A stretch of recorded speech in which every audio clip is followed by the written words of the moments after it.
When would you not be able to provide me with a quote to repair my home's foundation?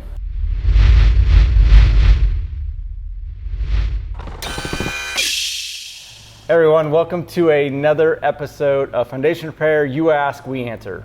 Today's question is, when would you not be able to provide me with a quote to repair my home's foundation?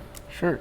Yeah, very rare circumstances do we come across, foundations that are, just a little different, a little unique to what we typically see day in and day out.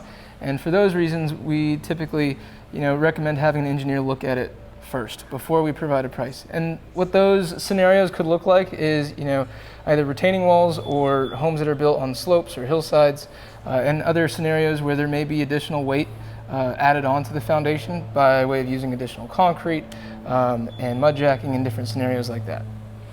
Yeah, and Alex is 100% right. We want to make sure we give you the correct solution for what you're experiencing versus just giving you a ballpark price or something that isn't going to actually fix your home's foundation correctly, or if at all, and just end up costing you more money in the long run. So great answer, Alex. And thank you all for joining both of us on another episode of You Ask, We Answer.